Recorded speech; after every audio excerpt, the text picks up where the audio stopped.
Dale and Alta Dulaney, my grandparents. I never met anyone who didn't absolutely love them. They were a perfect pair and both filled with love, caring, and kindness. They were also a ton of fun. Grandma had a quick wit and fiery green eyes that sparkled, especially when she was being ornery. Grandpa had a wonderful laugh and joyful personality. He never knew a stranger. And this was that preacher. He bought a brand new mower. He put it on his trailer and come out here and mowed my yard. Nice. And I was bragging on him for that. And here's what he told me. He said, I wanted to pay him, and I said, you can't do that. You can't come out here and buy $5 a gallon gas and mow my yard. I said, oh, that's too much. He says, when someone does something for you, don't deny them that opportunity, or you will steal their blessing. That's what he told me. So that done it. See, I couldn't say no more about it. So that's what he wanted me to do. He wanted to do it, and he felt blessed to be able to do that for me. Mm-hmm. And he done a really good job. Their house was my favorite place to visit, and this video gives a glimpse into that. This is when I got my first camcorder back in the day.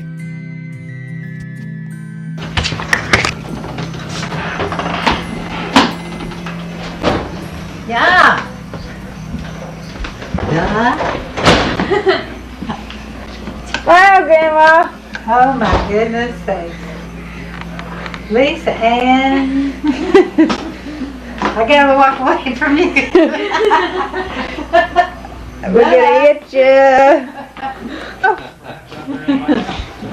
You're on candid camera. Tell her get out. Hello. Hello. No. Janet. Lucille. Why are you so camera shy? I don't know. I am. Stage fright. Lisa wants that so that she can show all the kids at high school her grandma. No. And their grandpa. Yeah. Let's face it, we're not in high school as far as You think it'd be interesting, Lisa? Sure. Sure they would. She's gonna sell the tape. She'll make $3,000. This is a story I wrote about my grandparents back in 2011. I loved all of their stories, and I wanted to try to capture those in a book, as well as tell about their love for one another. This is the tale of Alta and Dale. Meet Dale, a guy with blue eyes and stories to surprise. As a boy, Dale would hang out with his brothers and sister. They literally tied him upside down to a grape harbor one time. Once they even let a horse in the house. Maybe they weren't always good listeners. When their mother got home, she couldn't believe it. She said, "Oh, my land!" She stuck a stamp on Dale's head to send him away, and off he ran. My grandma's house, it had concrete steps and wagons and a porch. Well, we had been feeding that on the apple. He was running in the yard just crazy. Yeah. And he came right up to the porch and it was leaning, So we just seen how far he'd go. So we just pull it back a little bit and he'd take up the step. When he pulled back, he'd come up another step. He'd come up on the porch and we thought it'd be funny just to see if he'd go in the house. So we'd see how far he'd go. So we just opened the screen door and the horse just walked in the house and turned around in the front room and started back out, and just as he did, Mom and Dad come around the corner. And Mom seen that horse coming out of the front door. I can see it yet. She threw up her hand in the car. My God, what is happening? Of course, he came back home later that night. A silly horse in the house wouldn't bring a family to fight. But fight on the field, Dale surely did, and he became a star football player with a helmet on his lid.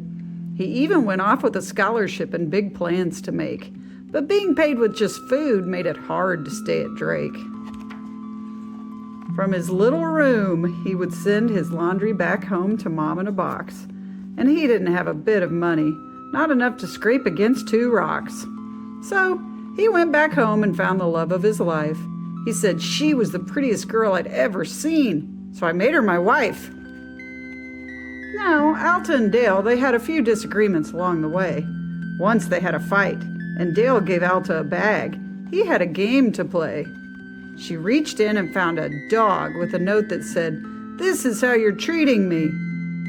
Next, she reached in and found a baby's rattle with a note that said, "This is how you're acting." Oh, she couldn't believe. Next, she reached in and found a beautiful pair of earrings with a note that said, "This is because I love you."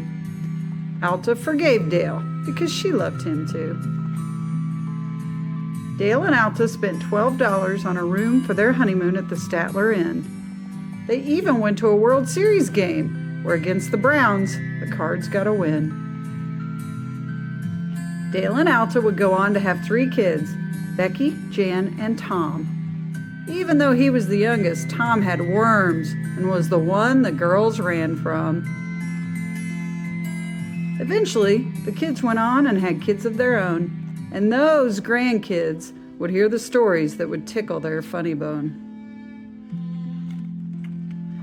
They'd hear about the time that Grandpa and his crew went fishing at the lake, and when nothing was caught, they had no dinner, just ketchup to make. They'd hear Grandma read stories like Rikki Tikki Tavi and how Boots befooled the king in his tattered old hat. And once, when reading Little Black Sambo, Grandma scared little Ryan. He said, "Grandma, don't do your eyes like that." Grandma loved to play games with the kids like Rummy, Scrabble, and Hide the Thimble.